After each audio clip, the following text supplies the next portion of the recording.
The road you see is a section of the ADB financed road construction in the Gir district of Ulaanbaatar, the capital of Mongolia. We call it the ADB Road to Poverty. Why do we call it that? ADB's been involved in urban development in Mongolia since 1992 and to this date has invested a total of $376 million in various forms of financing as well as projects for investment by others.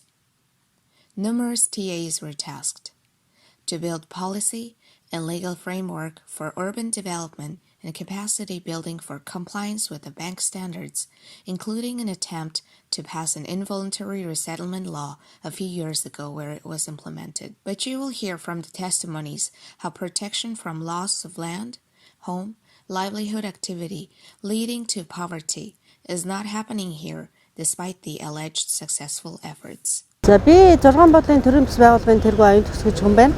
Манай энд Азийн хөгжлийн банкны хийж байгаа дахин төлөлтийн ажил дээр ажиллаж урд нь гомдол гаргаад гомдлоо авсан. Дараа нь энэ төслийн сэлб төслийн ажлаас болж иргэдийн амьдралд айгүйх нөлөөлж байна.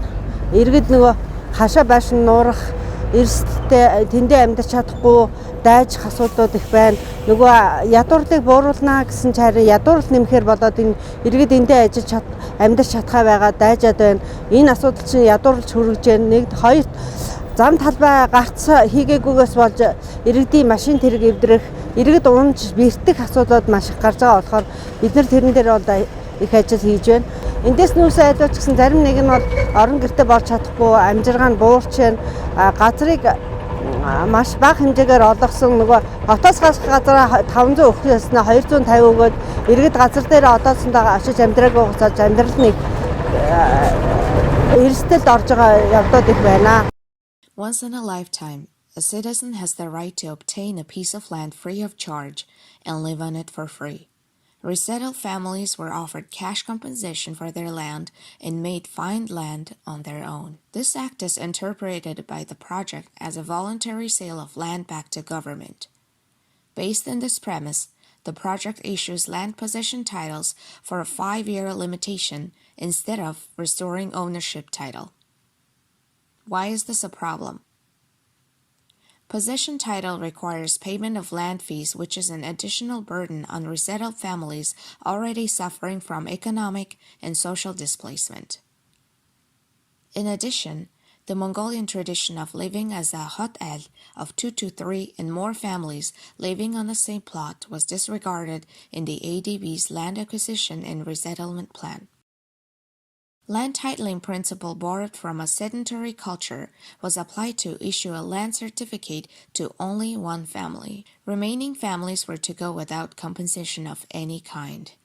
Compensation for non-title holders negotiated under the OSPF's problem-solving process in 2018 is not being honored by the PMU in the evaluation process for other sub-centers.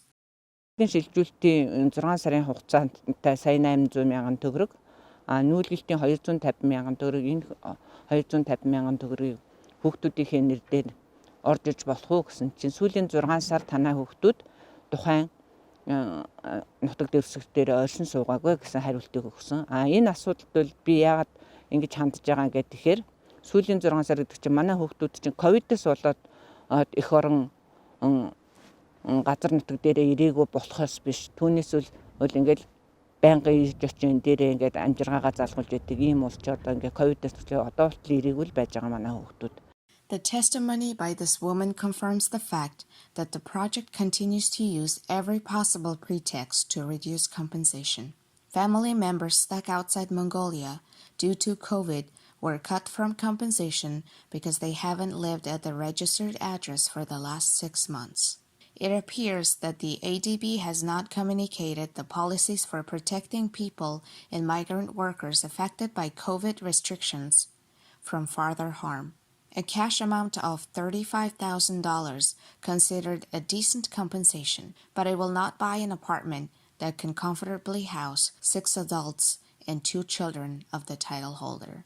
Getting a 2-bedroom apartment at the best for land and a house on it is just not a fair deal. Ийшээ ингээд одоо 7 буудал руу явган хүний гарц зам гэж юусоо ингээд байхгүй. Хүний аяр тухайн ихийг ерөөсө бодоагүй. Ингээд ийшээж явсан байхгүй, ийшээж явсан байх. Ингээд энэ чулуу гүүрэн дээгүүр явж байгаад оочиж бэртэж байна.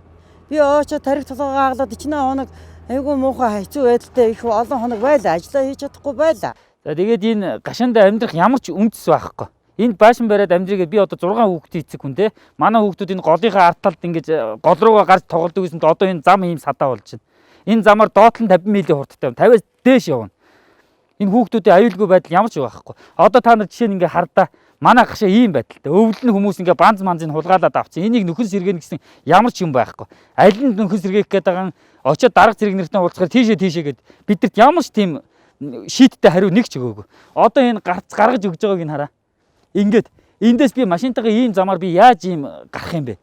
Энэ гашаанаасаа гараад ирдөө урдаас нийл машин ирнэ. Тэгээ тэр машинаар дандаа хурдтай ирнэ. Энэ манай гашаан дотор зам орж ирсэн байгаа байхгүй. Энд одоо ядуур амар шүү дээ. Дээшээ хөгжиж байгаа юм бидэрт лав харагдахгүй. As if taking away land and livelihoods for little compensation was not enough damage, the actual construction phase is shamelessly trespassing into people's property. Families who have been denied compensation because they will not be affected by the road are now struggling to live with the road blocking their door, fences, or ominously hanging over their heads. The project is using a strategy of forcing families to flee without compensation. This strategy has worked in previous projects, but not now. Now families are demanding to be resettled to safety with adequate compensation for the destruction of their homes and livelihoods. Some demanding to create safe environment without displacing them in any form. За намайг Меморсөрөнгийн нүүрцэд гэдэг би Сүхбаатар дүүргийн 14 дугаар хорооны 28-210-ын Б тоотод 15 жил амьдарч байгаа иргэн байгаа. Тэгээд Азийн хөгжлийн банкны хөрөнгө оруулалтаар явагдаж байгаа сэлбэдээ төслийн хүрээнд одоо манай амжиргаанд бол маш их өндөрлүүд гарж байна. Тэгээд яг хашааны артлаар зам явж байгаагаас болоод хашаа нурж унах, дээрээс нь машин тэрэг орж ирэх ч гэсэн одоо болохгүй гэх газаргүй болчиход байна. Тэгээд газар маань айгүй бага болсон, замын одоо энэ ажлууд айгүйх явагдсантай холбогдуулаад байшин маань айгүйх нуралт үүсэж, дээрээс нь хашаан дотроо нойлоо хийх газарчгүй болтлоо ингээд маш ихээр хохирсон. Тэгээд одоо дээрээс нь хашааны хойд хашаа нөгөө замын хажуутлын хаялга ингээ унтсан байгаагаас болоод хашаа маань одоо хашаа маань нуурж очоод нодон одоо бүтэн өвлөжөнгөө онгорхон хашаатай байсан. Энэ жил ингээд засаад янзлсан болоод дахиад нэгдлийн өнцгөөс нураад ингээ хашаан дотор янз бүрийн хүн амьтан явж хулгай зэлгээ маш их гарч байгаа. Тэгээ камер энэ төслийн ажлаас болоод одоо камер гудамжны камер бас ажиллахгүй жил болж байна. Эннээс шалтгаалаад одоо хашаанаас алга болсон юм хаана байгаа ч мэдэгдэхгүй одоо олох эзэмчгүй маш хүндрэлтэй байдалд бид нар ингэж амьдраад байна. Тэгээ одоо энэ байдлын маань харгалзан үзээд бидрийг энэ орчиндөө амар тайван эрсдэлгүй амьдрах нөхцөлийн маань бүрдүүлж өгөөч л гэж хүсэлт гаргах байна да. These testimonies and the previous complaints are just a tip of an iceberg of problems coming.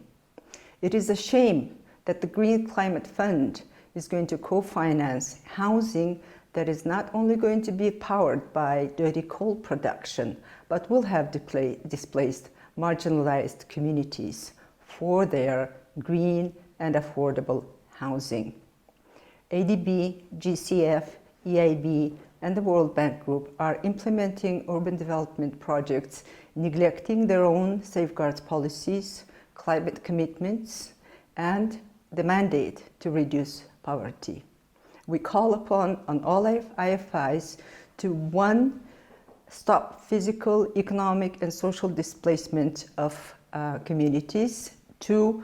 Bring this project into compliance with the bank's safeguards, including road standards. And 3. Honor the MOU agreements for compensation packages for all affected communities.